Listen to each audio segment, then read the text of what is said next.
Hello साथियों, नमस्कार प्रिय विद्यार्थियों। यूपी बोर्ड की परीक्षा साथियों, जो भी हमारे छात्र यूपी बोर्ड 2026 की तैयारी कर रहे हैं उनके लिए साथियों बेस्ट ऑफ लक है। आज से हम यूपी बोर्ड परीक्षा के लिए गणित का एक कोचिंग यानी कि फ्री आप कोचिंग कह रहे थे कि सर एक ऐसा हमें मार्गदर्शन मिल जाए कि जिससे हमारे नंबर अच्छे हो जाए। तो मेरे छात्रों, आज हम इसी वीडियो के माध्यम से आज कक्षा 10 यूपी बोर्ड हिंदी मीडियम के लिए बिल्कुल चैप्टर वाइज, यानी सबसे पहले हम स्टार्ट कर रहे हैं वास्तविक संख्याओं से।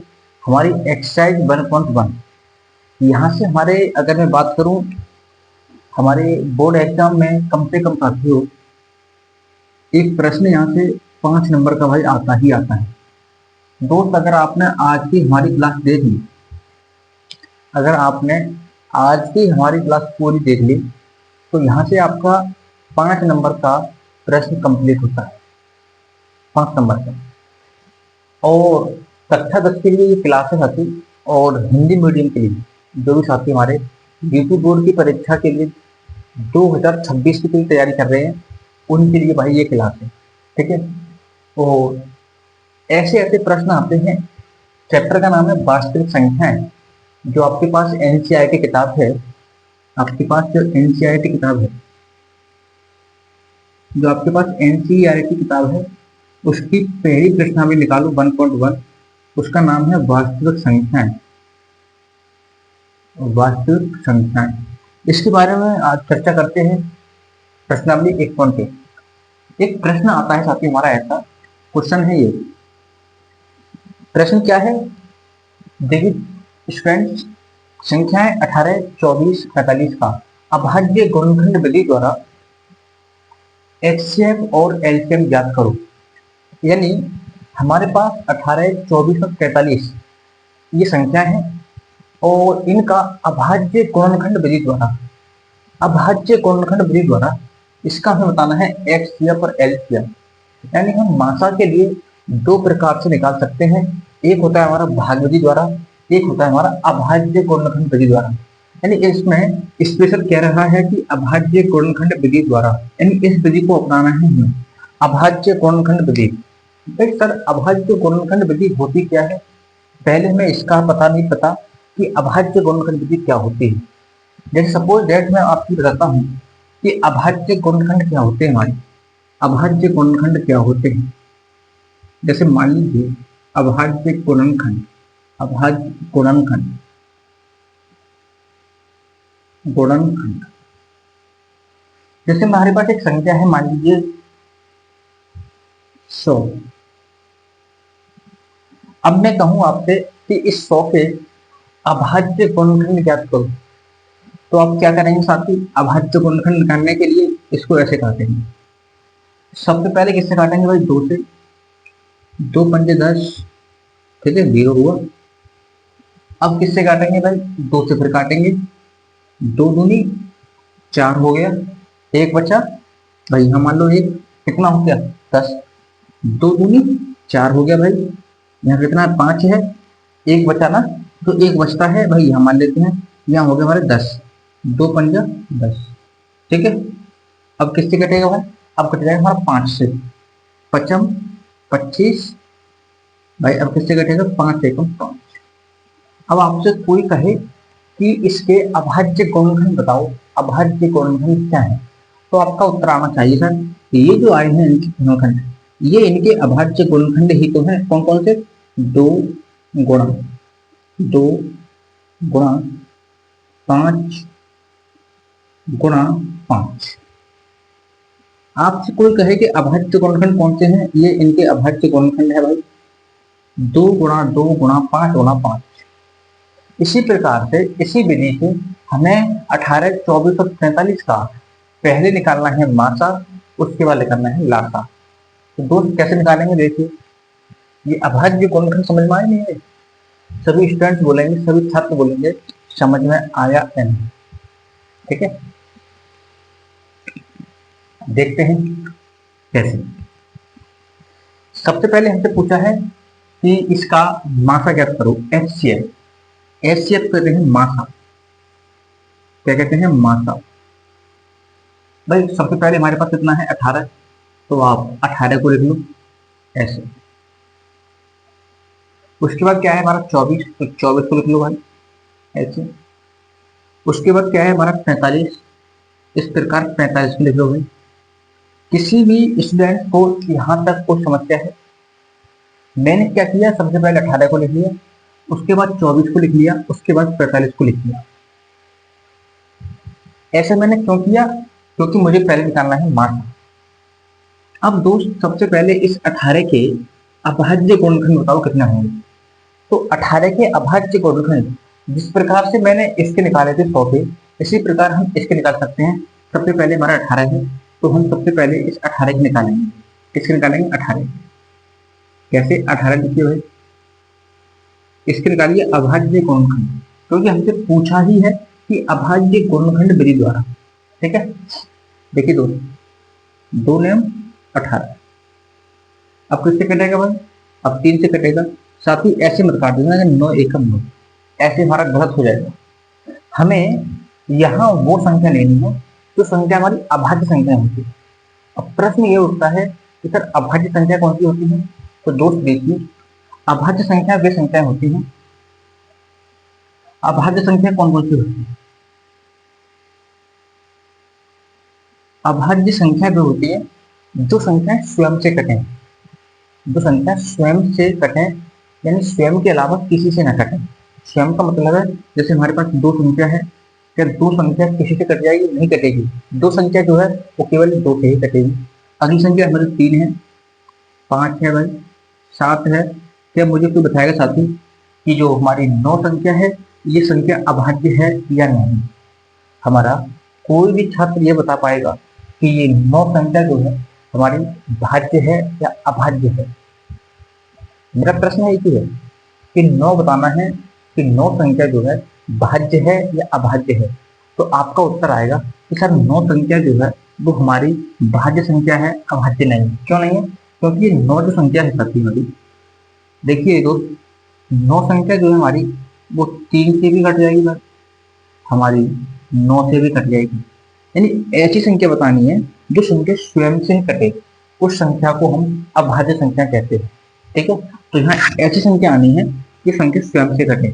अगर भाई 2 से नहीं कट रहा है, फिर अगली संख्या ऐसी कौन सी है कि इसको काट दे, वो अभाज्य होनी चाहिए। तो केवल एक है 3 दिए नहीं, अगली क्या है भाई 3 करते भाई। इसके अभाज्य गुणनखंड 18 के कौन कौन से आगे, 2 मल्टीपल 3 मल्टीपल 3।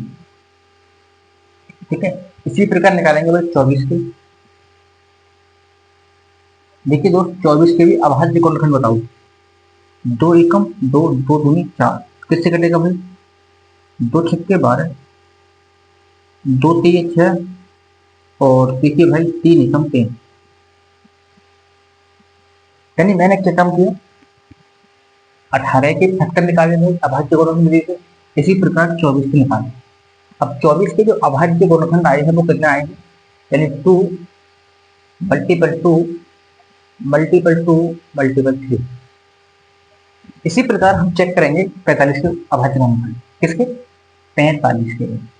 45 के निकाल लो भाई, किससे कटेगा भाई बताइए, 45 से कटेगा।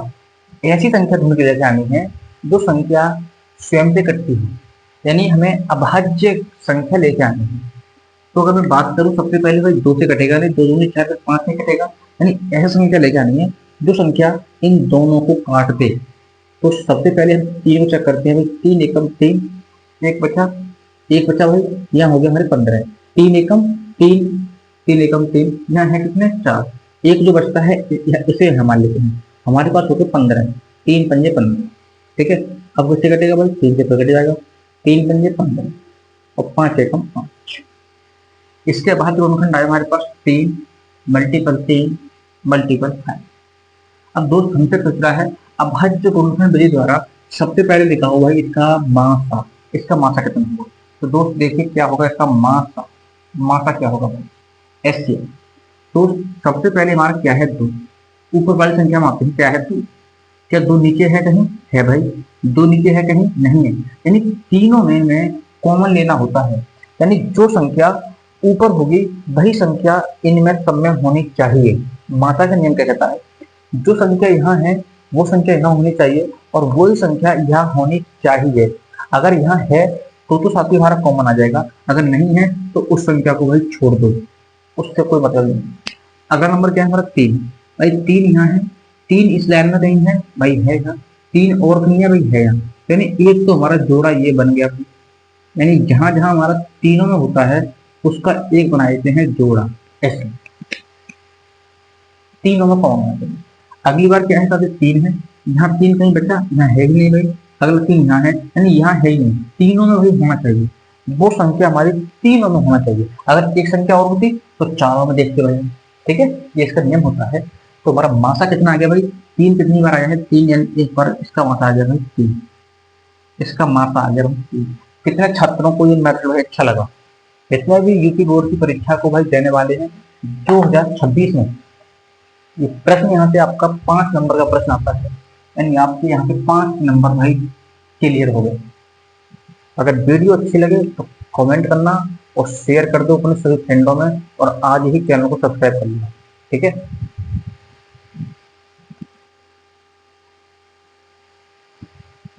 समझ में आया नहीं आया बताओ भैया? जितने भी स्टूडेंट हमारी लाइव क्लास को देख रहे हैं सभी बताओ भाई समझ में आया नहीं आया? ठीक है, एक सवाल देखो मैं देता हूँ भाई आपके लिए, एक सवाल मैं देता हूँ आपके लिए। ठीक है, इसका स्क्रीनशॉट ले लो पहले, इसका स्क्रीनशॉट ले लो पहले। ठीक है, चलो अगला करके दिखाओ मुझे, अगला मुझे भाई करके दिखाओ। ठीक है,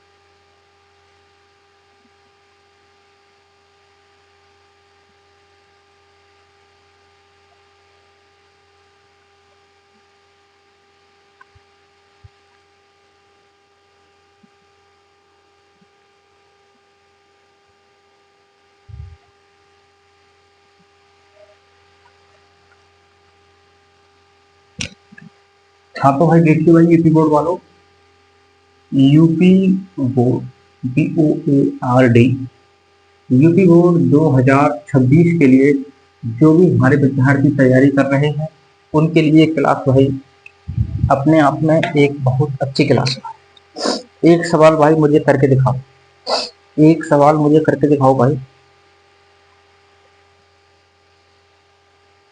प्रश्न है हमारा 180, ठीक है, 252 और भाई 324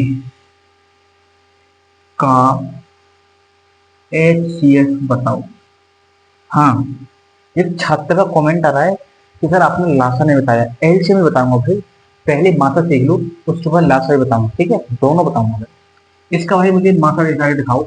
ये प्रश्न काफी आपका 2024 की परीक्षा में भाई, यूपी बोर्ड की परीक्षा में पूछा गया प्रश्न था, 5 नंबर का प्रश्न आया था।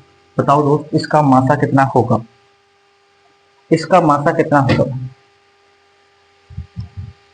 इसका मासा साथी कितना होगा? कितने छात्र, कितने साथी हमारे इस प्रश्न का भाई आंसर दे पाएंगे?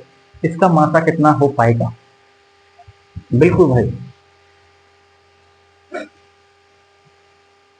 कमेंट में इसका आंसर दो भाई, कितना आएगा इसका आंसर? इसका मासा बताओ। यूपी बोर्ड की परीक्षा में 2024 में 5 नंबर का प्रश्न आया था ये। यानी यहाँ से हर साल एक प्रश्न हमारा बनता ही बनता है। ठीक है भाई, तो देखिए मैं बताता हूँ आपके लिए। इस प्रश्न को हम भाई दो टाइप से करेंगे। यानी इस प्रश्न में ना तो ये लिखा हुआ है कि आप अभाज्य गुणनखंड विधि से करो, जैसे पिछली बार पेपर में लिखा हुआ था कि अभाज्य गुणनखंड विधि से मासा ज्ञात करो। इसमें कुछ ऐसा नहीं दिया है, इसमें केवल पूछ रहा है इसका मासा। अब इसका मासा आप चाहे तो अभाज्य गुणनखंड विधि से निकाल लें, चाहे निकाल दें आप भाग विधि से। दो विधि है हमारे पास, एक अभाज्य गुणनखंड विधि, एक है हमारे पास भाग विधि। सबसे पहले हम निकालते हैं अभाज्य गुणनखंड विधि से। किस विधि से? अभाज्य गुणनखंड विधि से।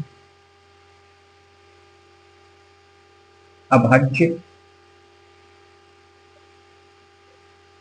गुणनखंड विधि। भाई अभाज्य गुणनखंड विधि क्या होती है हमारी? अभाज्य गुणनखंड विधि होती है जो भी संख्या हमारे पास दे रखी है उस संख्या को उतार लो भाई, नोट कर लो जैसे कि है। ठीक है भाई, अगली संख्या है हमारे पास 252। ठीक है भाई, उसको नोट कर लो। अगली संख्या है हमारे पास 324। अब हमें इसका बताना है मासा, यानी इसका मासा क्या होगा, यानी HCF, highest common factor. Highest common factor तो दोस्त क्या करेंगे, हमें क्या बताया था? सबसे पहले इस 180 के अभाज्य गुणनखंड निकालना है। 180 के अभाज्य गुणनखंड कैसे निकालेंगे भाई? देखिए 2 नियम 18 जी। अब किससे कटेगा भाई? 2 से कट जाएगा। देखिए 2 एकम 2, 2 चौक 8, 2 चौक 8, 2 चौक 8, 8 हो गया। यहाँ कितना बचा? 1, क्योंकि 8 2 चौक 8, 1 बचा भाई। 1 यहाँ मान लो, 1 यहाँ मान लो, कितना हो गया? ये हो गया 10 12, 2 पंजे 10। ठीक है, अब किससे कटेगा भाई? अब किससे कटेगा? 3 से काट दो, 3 एकम 3, 3 एकम 3, कितना बचा? 1 बचा, यहाँ मान लो भाई 1, 15 हो गए ना, 3 पंजे 15। ठीक है, फिर काट दो भाई, 3 पंजा 15 और 5 से कम 5, यानी हमारे 180 के अभाज्य गुणनखंड है ये वाले। ठीक है, यानी 2 भाई गुणे 2 गुणे 3 गुणे 3 गुणे 5। ठीक है भाई, अब निकाल लो 252 के भाई। 252 के मैं इधर निकाल लेता हूँ। ठीक है, किससे कटेगा? 2, 2 से कट जाएगा। 2 एकम 2, 2 दूनी 4, 1 2 सिक्के 12। ठीक है भाई, 2 से फिर काट दो भाई, 2 सिक्के 12, 2 3 6। अब किससे कटेगा? 2 से कटेगा नहीं, क्योंकि 2 3 6, फिर 3 नहीं कटेगा, पूरा कटना होता है। 3 से काटो भाई, 3 दूनी 6, 3 एकम 3। अब किससे कटेगा? 3 से फिर काट दो भाई, 3 सत्ता 21, 7 एकम 7, यानी 252 की अभाज्य गुणनखंड जो है वो ये है। कौन कौन से हैं? 2 गुणे 2 गुणे 3 गुणे 3 और गुणे 7। अब निकालते हैं 324 के अभाज्य गुणनखंड। किसके? 324 के। मैं यहाँ निकाल लूँ। ठीक है, किससे कटेगा भाई बताइए? आप कहेंगे भाई कि सर ये कटेगा हमारा 2 से। देखो 2 एकम 2, 2 एकम 2, यहाँ बचा 1, 1 यहाँ मान लेते हैं भाई, यहाँ हो गया हमारा 12, तो छिक्के 12, 2 दूनी 4, फिर काटो भाई, 2 अट्ठे 16, 2 एकम 2। ठीक है, अब किससे कटेगा भाई? 3 से काट दो, 3 दूनी 6, 3 दूनी 6, यहाँ 8 है और बाहर कितनी बार गया? 3 दूनी 6, 2 बचा, 2 यहाँ मान लो भाई, 2 जहाँ मानूंगा 21 हो जाएंगे, 3 सत्ता 21, फिर काट दो, 3 नियम 27 और 3 तिये 9 और 3 एकम 3, यानी हमारे पास इसके फैक्टर आए हैं 2 गुणे 2 गुणे, यानी कितनी बार 3 है? 1 2 3, यानी 3 गुणे 3 गुणे 3 गुणे 3। हमें निकालना है इसका मासा। क्या निकालना है भाई? मासा। मैंने क्या बताया था मासा निकालने के लिए? सबसे पहले संख्या देखो क्या है, सबसे ऊपर 2 है। क्या 2 इन सभी में कॉमन है भाई? सभी में कॉमन है, तो आप कहेंगे सर है, तो एक जोड़ा बना दो, जहां जहां कॉमन है उसका जोड़ा बना लो 2 का। ठीक है सर। अगली संख्या क्या है हमारी? 2 है। क्या सर 2 सब में कॉमन है सर, तो एक जोड़ा बना लो भाई, इसका भी एक जोड़ा बना लो भाई, इसका भी बन गया। अगली बार देखता हूँ साथी, अगली बार मेरे दोस्त क्या है? 3 है। क्या सभी में 3 कॉमन है? तो आप कहेंगे सर हाँ सब में 3 है, तो 3 का एक पेयर बना लो भाई, ऐसा। बिल्कुल ठीक है भाई। अगली बार मैं चेक करता हूँ, अगली बार भी 3 है, तो क्या सब में 3 है भाई? है सब में 3, सभी में होना चाहिए, सभी में होना चाहिए, सभी में 3 है। अगली बार क्या है? 5। क्या सर 5 है सब में? नहीं है, तो छोड़ दो। अब बाकी जो बचे उनसे हमें कोई भी मतलब नहीं है, चाहे कितने भी बचे जाए, यानी ऊपर वाले का अगर है तो सब में होना चाहिए, नीचे कोई बचता है छूटता है कोई मतलब नहीं। हमारे पास कितने जोड़े बने? एक तो बना 2 का, ठीक है भाई, मल्टीपल, 1 2 का ये बन गया भाई मल्टीपल, अगला 3 का ये बन गया भाई, ठीक है, अगला 3 का ये बन गया। करो भाई गुणा, दो दूनी चार, चार तीय 12, 12 तीय 36, यानी इसका जो मासा है, इस प्रश्न का जो मासा है वो कितना आ गया? 36। कितना आ गया? 36। ये रही हमारी अभाज्य गुणनखंड विधि से। अब हम मासा को सीखते हैं भाग विधि से। किससे? भाग विधि से। ठीक है, कैसे करेंगे भाई भाग विधि से मासा के लिए? भाग विधि से मासा निकालना, मासा निकालना। ठीक है भाई, ये विधि भी भाई हमारे पास आनी चाहिए। तो देखिए स्टूडेंट, तो देखिए मेरे छात्रों, अब हम कैसे निकालेंगे भाग विधि से मात्रा। भाग विधि से मात्रा कैसे निकालते हैं? जो हमारे पास संख्या दे रखी है उन संख्याओं में हम देखते हैं सबसे छोटी संख्या कौन सी है। इन सब में सबसे छोटी संख्या कौन सी है? 180। तो इस 180 से हमें भाग देना होगा, क्योंकि हम भाग विधि से निकाल रहे हैं तो हम भाग देंगे, यानी इससे बड़ी वाली संख्या कौन सी संख्या है? 252। 252। अभी हमें इस संख्या से कोई मतलब नहीं है, इसका यूज करेंगे हम बाद में। यानी सबसे छोटी संख्या से हम सब उससे बड़ी संख्या में भाग देते हैं। ठीक है, इसकी भाग दो भाई 180 एकम 180, 180 दूनी भाई 180 एकम 180। ठीक है, घटाओ भाई, दो के दो बचे और 15 में से आ गया 7 बचा, एक में से 0 बचा। भाई जो शेष बचता है अब इसकी भी भाग देंगे हम, किसमें? इसकी भाग देंगे इस वाले में, यानी ये वाला उठ के यहाँ आता है भाई। यानी जो हमारा रिमाइंडर है, जो हमारा भाजक जो होता है ये आ जाता है हमारा यहाँ, यानी ये उठ के यहाँ कितना? 180। ठीक है भाई, 72 दूनी कितना होता है? 2 बार जाएगा भाई, 2 दूनी 4, 2 सत्ते 14, 144। इसको घटाते हैं 2, 10 में से 4 हटाओ भाई 6 बचा, या 7 में से 4 गया 3 बचा। ठीक है, हमारे पास शेष बचा 36। अब जो शेष बचता है इसकी भाग किस में देंगे? 72 में, यानी ये उठ कर यहाँ आता है। यानी ये भाई जब तक चलेगा, जब तक हमारा शेष 0 नहीं आ जाता है। कितनी बच जाएगा? 36 दूनी 72। हमारा शेष कितना आ गया भाई? 2 में 2 का 0, 7 में 7, यानी शेष यहाँ आ गया हमारा 0। शेष आ गया हमारा 0। हमारा ये कितना बचा? 36। यानी इस 36 को, अब इस 36 से हमें, यानी अब खत्म करेंगे 36 जो बचा है, इस 36 से भाग देना है हमें कितना? 324 में। 324 में कितनी बच जाएगा भाई बताइए? 36 दहाई 63, 36 नम्मा 9 चौक 9 छक 54, 9 27, 28 29 30 31 32, यानी 36 नम्मा होते हैं हमारे 324। शेष आ गया हमारा 0। भाई यहाँ भी हमारा शेष बचता है 0। ये होता है हमारा मासा, ये होता है हमारा मासा, यानी मासा आ गया 36। चाहे आप भाग विधि से निकालें फिर भी हमारा मासा 36 आएगा, चाहे आप भाज्य अभाज्य गुणनखंड से निकालें हमारा मासा भाई 36 आएगा। कितने छात्र संतुष्ट हैं कि सर ये वीडियो हमारे लिए बहुत पसंद आई? और दोस्त बताता हूँ मैं आपके लिए, यहाँ से आपके 5 नंबर क्लियर हो गए अगर आपने हमारी पूरी वीडियो को भी देखा हो। ठीक है, तो मैं एक सवाल आपके लिए होमवर्क में देता हूँ। कौन कौन स्टूडेंट्स इस सवाल का भाई आंसर होमवर्क में देंगे भाई? ठीक है, कल को लेकर आता हूँ काफी बहुत सारे सवाल। ठीक है, एक सवाल है भाई होमवर्क में लिख लो। ठीक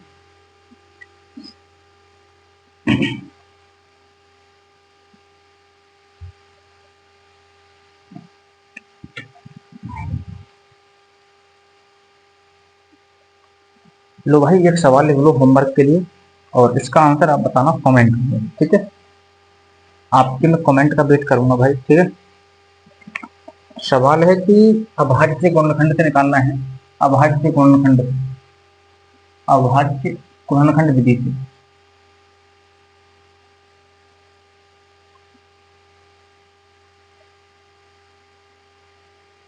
विधि से एचसीएफ निकालना है आपके लिए। ठीक है, संख्या क्या क्या है हमारे पास? 16, 24, 16 और 24 के मासा निकालना है हमें अभाज्य गुणनखंड विधि से। जैसे मैंने ये निकाला है अभाज्य गुणनखंड विधि से, ऐसे वाली इससे मैं निकालना है, इससे पूछ रहा है अभाज्य गुणनखंड विधि से, यानी इस विधि से। ठीक है, आई होप साथियों सभी स्टूडेंट्स की मैं कहना चाहता हूँ कि जितने भी छात्र हमारे यूपी बोर्ड परीक्षा की तैयारी कर रहे हैं 2026 के लिए, तो मैथमेटिक्स को लेकर के कोई टेंशन ना लें, मैं आपके लिए काफ़ी हूँ। इसी प्रकार से और सब्जेक्ट जो हमारे बचे हैं, सभी सब्जेक्ट के लिए मैं आपके लिए क्लास कराऊंगा, चाहे हमारा इंग्लिश हो, साइंस हो, ठीक है। साइंस है हमारा, विज्ञान है, सामाजिक विज्ञान है हमारा, हिंदी है, इंग्लिश है, मैथ के लिए मैं हूँ, ठीक है भाई। सभी के लिए बहुत अच्छी तरीके से तैयारी कराएंगे।